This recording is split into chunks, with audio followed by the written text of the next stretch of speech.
Perfect. All right, Kevin, do you hear us? Yeah, I got you. Hello, everyone.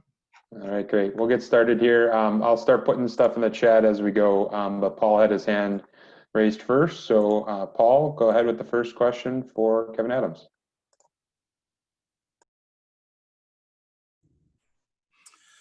Hey, Kevin, Happy New Year. How you doing? I'm doing great, Paul. How are you? I'm well.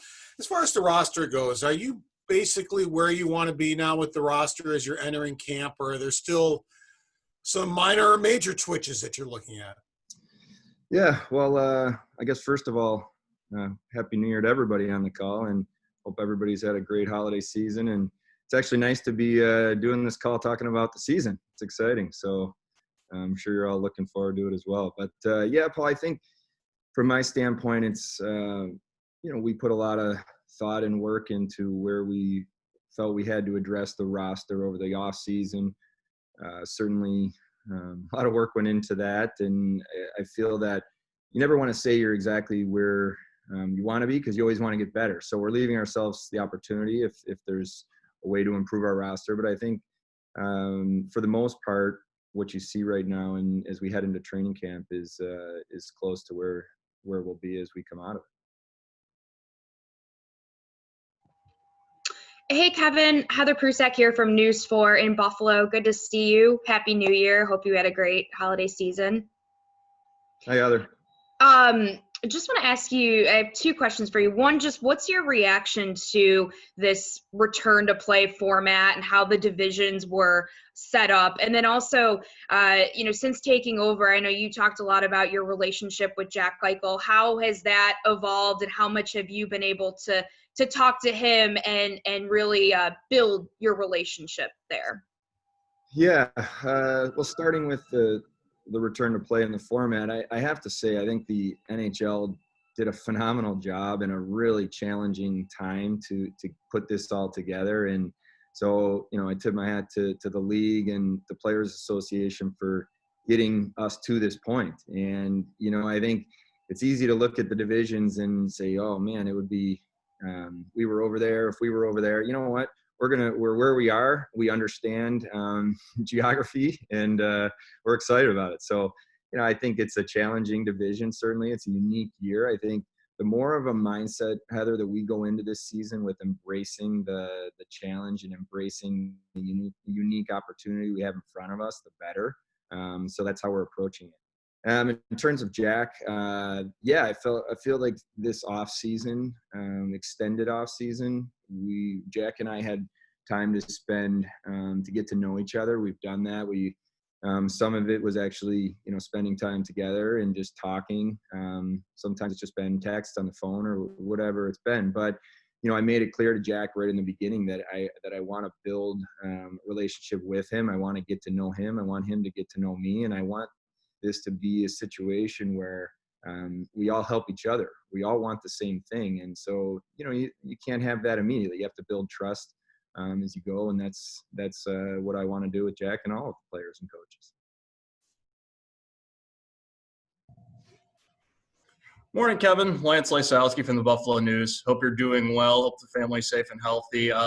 Thanks for doing this morning. When you guys, as an organization, committed to sending Dylan Cousins to World Juniors, we weren't sure when the NHL season was going to start, when camp was going to start. Now, if Canada wins gold, he's going to be there until at least January 5th. I'm not certain about the quarantines, how long it would take for him to be available to you, but any concern there about how this could impact his ability to make the team, and what are your impressions of what you've seen from Dylan so far in the tournament? Yeah, it's a great question, Lance, and something we thought a lot about, and not just in particular with Dylan in the World Juniors. There's other players, plus there's players in Europe, and you're always weighing that. We felt very strongly that putting our players with the unknown and the uncertainty of all the leagues, and even at the time, as you said, the NHL, we didn't have a hard date yet.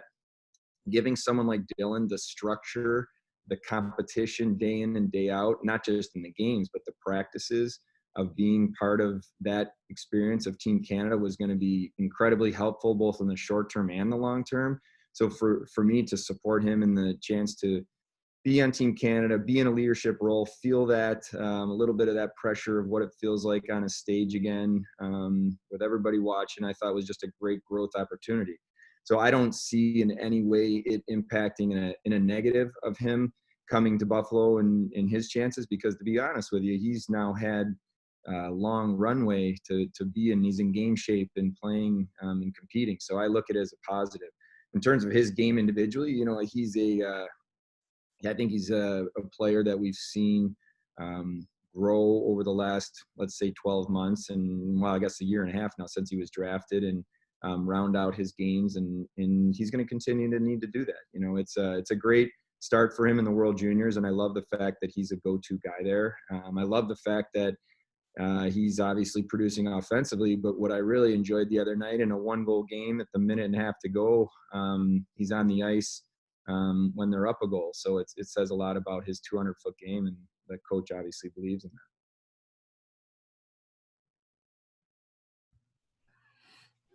Mike Harrington, Buffalo News. Hello there, Kevin. A couple thoughts for you. You just talked a couple of minutes ago about embracing the challenge here of the new alignment.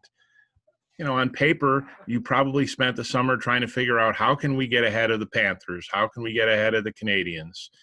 And now you have the task of how do we get ahead of the Islanders, the Penguins, the Capitals. It appears certainly on paper to be much more daunting than it would have been under the old arrangement. How important does that really make the role of your veterans now, given what you're going to be dealing with and the way the schedule comes out? I mean, those first 18 games look brutal. I mean, how difficult is this entire situation for you organizationally when you're already looking at the whole situation of not being in the playoffs for 9 years in a row?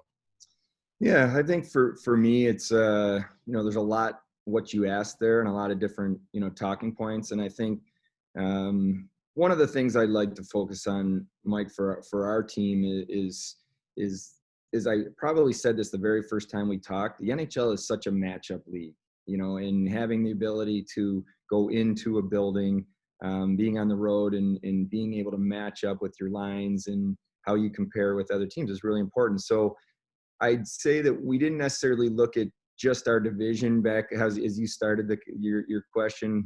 How do we get ahead of certain teams? We were trying to improve our roster overall, knowing that ultimately, you have to take this in steps. You have to improve as a team. You have to get yourself into the playoffs, and then you have to go from there. So I think that we've created more depth. We've created a better matchup team, the ability to do that on the road, at home. And as you said, now we have a challenge in front of us, which is great. I think it's as an athlete, you look at that as an opportunity. And that's the same way I want our, the staff and hockey operations and overall as an organization to look at. This is an amazing opportunity. We get to wake up every day and compete with the top teams in the league and challenge ourselves. And, the saying, iron sharpens iron, right? We're going to get better through this. And I think that's something to embrace. And that's the mindset of the players that we want to have. Hi, Kevin. It's Bill Hoppy. Hope you're doing well. You guys just gave Riley Sheahan a PTO. What went into that, and what does he offer you? He's obviously, a former first-rounder. He's been in the league 8-9 years. He's an intriguing guy. Just what does he offer you? Yeah, well, Riley, as you said, he's a veteran. He's been in this league. He has very good face-off and penalty kill numbers. He's I think last year he led Edmonton in shorthand ice time, and they were a top 10 penalty kill team in the league. So he's a player that's proven, and he's still a player that's in the prime of his career, so it's not like, worried on that sense that with the delay or not delay, the time off. So I just thought it was important to add a little bit to our training camp in terms of depth. We'll see. We think Riley's a very good player. He's going to have a chance to come in here and compete. And, obviously with the taxi squad situation, it's a different type of roster makeup than maybe just, in a traditional year. So we're looking at all scenarios and where we think we could potentially use the depth. So yeah, we're excited. Riley was willing to come into camp and join us, and I'm excited. I just excited to get my eyes on the practices and just watch our players compete. And As I'm looking at the screen here, it's the 29th, so we're almost there, and then we're going to be talking about opening day before you blink. So it's coming fast. Kevin, John Worrell, AP. I hope you have had a good Christmas and hopefully a fulfilling New Year. Thanks, John. If I know the drought isn't on you. You haven't. This is only your first 6 months on the job or so. But how much does knowing that this team has a lot to prove, having not done anything over a 9-year stretch, how much does that drive you? Whether it comes to getting Taylor Hall or trading for Stahl, how much does that do you try? How much is that maybe in the back of your mind to a certain extent in driving you?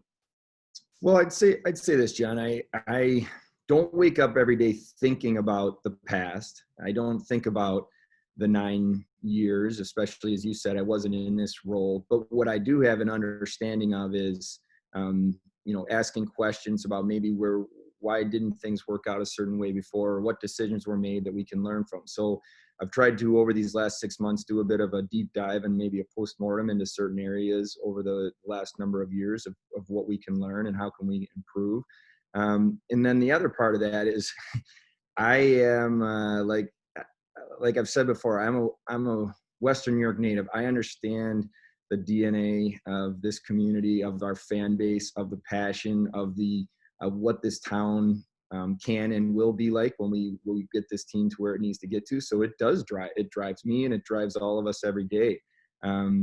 But it's about, in my opinion, it's about doing this the right way with the right people to put ourselves in a position to have sustainable success, and set us up for year after year to compete, to ultimately put ourselves in a position to compete for a Stanley Cup. So I think about it, I guess, is the way I'd say it. But I also think about the way I've always approached things, John, was you need to have your long-term goals. You need to have the overarching goal of what do we want to accomplish.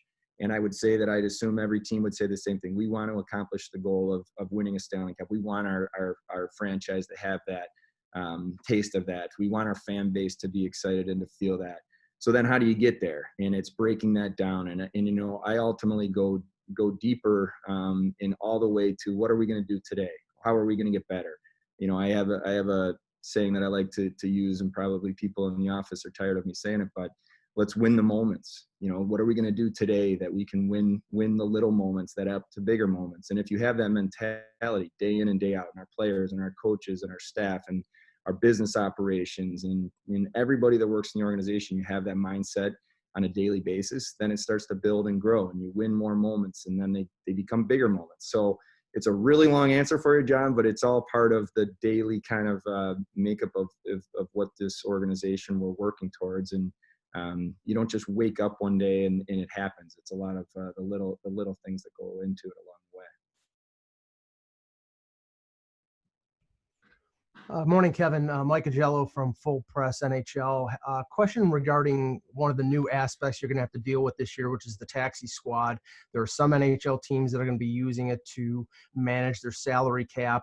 Others that are going to be using it to keep their developmental prospects sort of in the loop. You have, Quinn and Cousins and Ukko-Pekka Luukkonen playing over in Europe. Do you intend on keeping those players on the taxi squad, or how are you going to manage that situation?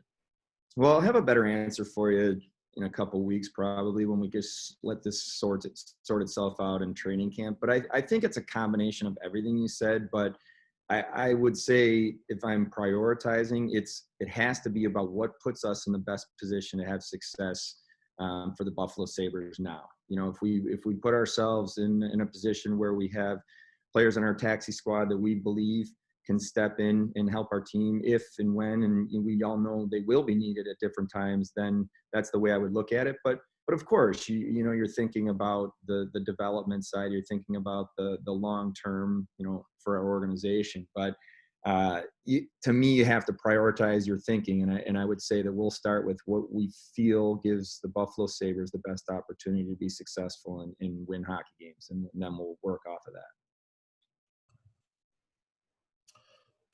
Happy holidays, Kevin. Andrew Kulik representing Art Voice. I'm going to ask you the question that a lot of fans are asking, and hopefully you can address it. Are there any plans to eventually allow fans into the arena this season? And if so, to what extent has the organization been working with the state and the county to establish parameters that could make that a reality? Yeah, Andrew, I certainly hope so. It would be great for our fans, for our players. I think if anyone on this call knows what the world looks like a day or a month from now, I'd be impressed. So, it's impossible to really answer it, but I'll say this, that I think we're all certainly love the idea of having fans in our building again as soon as possible. And I do know from our organization on the business operations side, there's regular communication in with the state to understand where this could eventually lead and what our options could be. So there's plenty of capable people thinking about that daily, so I don't have to as much. But we're excited, and hopefully that's the case sooner rather than later. Hey, Kevin, John Vogel here. Good to see you. John. As you mentioned, there's going to be a lot of competition in camp. You brought in a lot of bodies. Where do you see the most competition? Obviously, you got Jack and Taylor at the top of some depth charts, but where do you see the rest of the competition really heating up during this? Yeah, so what's great about internal competition is I've always felt that there's no better way to improve a team than players pushing each other. Players by nature, especially at this level, are competitors. And when you create a situation where they know day in and day out that they have to push each other in practice, they're pushing each other in the weight room or wherever it is, socially distanced weight room, that's a great thing for our team. So, when we look up and down our lineup, a typical training camp, you're getting right into exhibition games, and then you're having this internal competition that would go all the way from the top of your lineup all the way, to maybe your lower end depth in Rochester. But without having exhibition games, I think we'll see that right away in practice, and pushing each other and players pushing each other. So I think, I'd say there's competition everywhere, Johnny. I think from up front, where guys end up getting slotted in certain lines and roles and special teams, I think that right through to who's in the lineup, in terms of on a nightly basis. And so I'd say the same thing on the back end. How do the partners work out, who ends up playing with who? I think will sort itself out. And then obviously there's the goaltending too. So I don't want to say one area is an area I expect to be more competition, because I really do think there's a balanced internal compete through our lineup, which is a great thing to have. Hi, Kevin. It's Lance again. Looking at training camp, this is a very short training camp. You have a lot of new faces. It's going to be challenging for the coaching staff, probably to systems, power play, penalty kills. So in your conversations with Ralph, and what's the focus on maximizing this short camp? Obviously, Ralph has a lot of experience with short camps, being a former national team coach.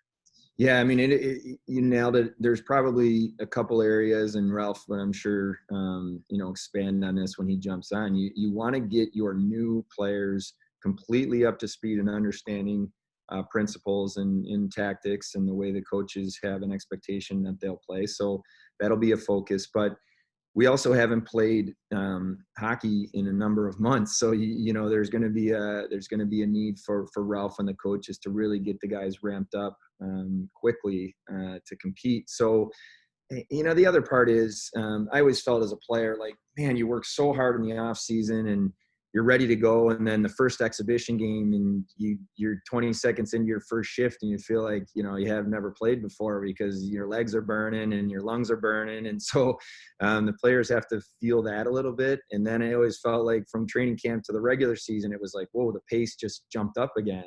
And then from the regular season to the playoffs, and it just keeps going. So I think our players, and every team's going to feel that, though. Honestly, every team's going to feel the same way. And so the quicker we can get our guys in some battle and competition and challenging each other in that way, the better. Hi, Kevin. Paul again. Jack Quinn.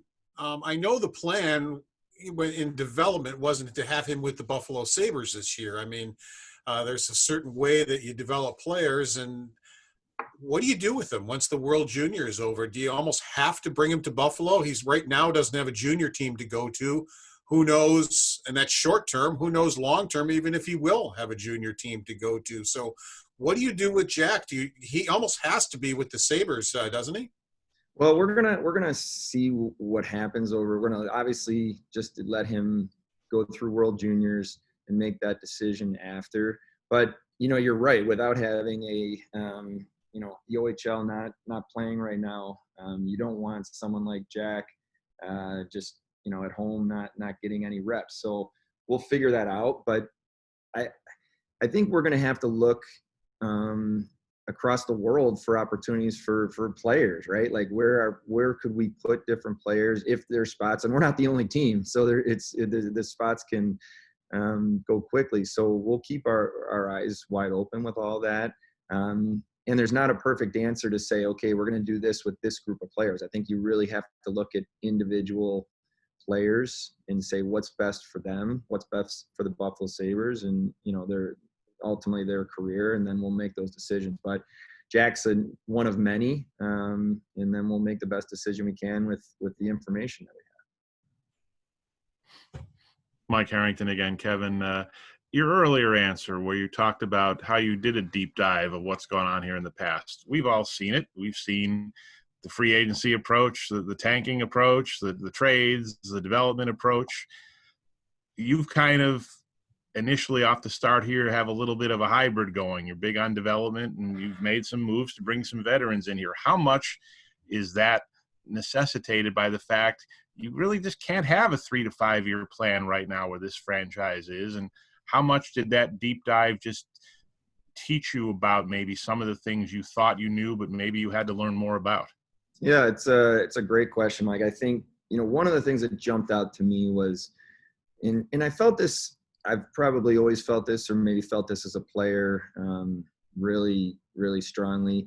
You have to have a group of people together that are driven the same way for the same goals every day. And you have to assemble a group of players that ultimately are willing to buy in, that it's bigger than them, right? And they want this thing out there that's bigger than that. And it sounds so cliche and so simple, and it's not. And so what we really learned is, how do we get players here that maybe just on paper, make sense on paper, or they've had these certain, things that they've done in their career that have had success, but then it didn't translate to Buffalo. And well, why is that? So really locking in on players that we felt wanted to be here and wanted to be here for the right reason. And we're believing and buying into what we're building here, and believing into the message from Ralph and the coaches. So to me, that was an emphasis, and I think as we were fortunate to sign the free agents that we did, those were questions that we asked them, and questions that we asked the agents before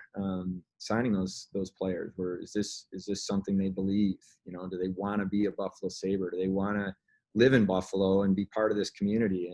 And obviously the answer was yes on those players, or we wouldn't have moved forward. And then, with some of a player like Eric Stahl, that, you can't have that conversation until after you make the trade, but having the knowledge of who he is as a person and the professional he is certainly made, those type of decisions easier for me and the staff. So I'd say that's some of the ways that we approached it and some of the things we learned, but we're going to continue to learn, and I probably said this to you guys, but we have to be accountable. And if we make mistakes, if I make a mistake, then let's own it, let's learn from it, and then let's move forward and not make it again. So we want to have that mentality too, that you can't be afraid. You do what you think is right for the right reason, and then you move forward, and that's the way we'll operate. Hi, Kevin. You re-signed Casey Mittelstadt last week. He's a guy who's almost been lost in the shuffle in the last, several months. What have you learned about him, and what are your expectations for him this season? Like, would you consider moving him to the wing, for example? Yeah, I think everything's on the table with Casey. As I've spoken to Ralph, he's a young player, and sometimes with young players, if they've been in the organization for a little while, it's easy to forget that they're young players. And so the message that I've had, to Casey and his agent is, We believe in him as a player. We're excited about him moving forward. We believe that everything should be earned, and that we want him to come in and earn his spot, earn his ice time. And if the talent that he has and the player that he is will come out if he approaches that every day. And I'm excited to see Casey in training camp. And, I know that he had a long off season here to put himself in the best position, and he was hungry coming off of the way last year played out. And so in terms of position, whatever, I think Casey's one of those players. He's talented enough to play anywhere, and excited to kind of see how he looks as we open camp. Hello again. One of your off-season additions came off the ice. It was the addition of a director of hockey strategy. What exactly goes into that role, and what makes Charlie the right guy for that role? Yeah. So for me, the kind of front office and the hockey operations, department, as I said probably in the beginning, is always going to be a work in progress. It's about people. Job titles are great, but it's just about people that work together well, that complement each other well. I think one of the things that I've looked to do is make sure that I have people around me that are covering my blind spots and helping me with their knowledge base. And so a number of people in our department here are just really, really good people, high level, and we have worked really well together in these months.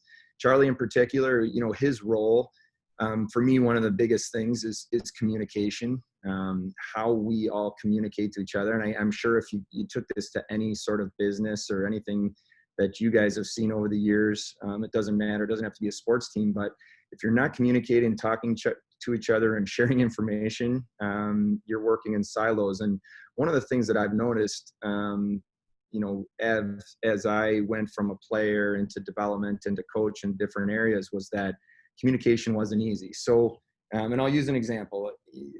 Typically, your amateur scouts start to get ready for the draft, and they're watching players, and then you may draft a player, and then all of a sudden the player development guys may get involved, but they may not have been involved or understood in the beginning. Well, why was a player drafted? What did our scouts see in him? What were his attributes? And then from the player development guys say, okay, here's what he is. And now we sign him and he goes to Rochester. And then the player development guys are done. And now the Rochester coaches don't know, well, what did this guy get drafted for? And what has he been working on? So in particular, Charlie's role is to make sure that everybody is communicating and the funnel of information is happening at the front end. So our player development guys are understanding what our scouts are seeing in a player and why we drafted them. Our Rochester coaches are understanding what the player development guys have been working on or need to work on with a particular player. And there's a constant communication going on within everybody of the organization. And if on a daily basis we do that, and we're determined to make sure the sharing of information happens, we'll be so much better off. So depending on the time of year, Charlie may spend more time with our scouts to make sure that that's all flowing, or maybe it's with the player development, or maybe it's, right now there's a lot on the admin side and everything that Mark Jakubowski has going on. And so pitching in and helping there and communicating. So I'm happy to go into more and different roles and details, but that's kind of just a little bit of an overview for it. All right. Thank you, everybody, for your time and questions today. And thank you, Kevin. Okay. Happy New Year, everyone. Take care.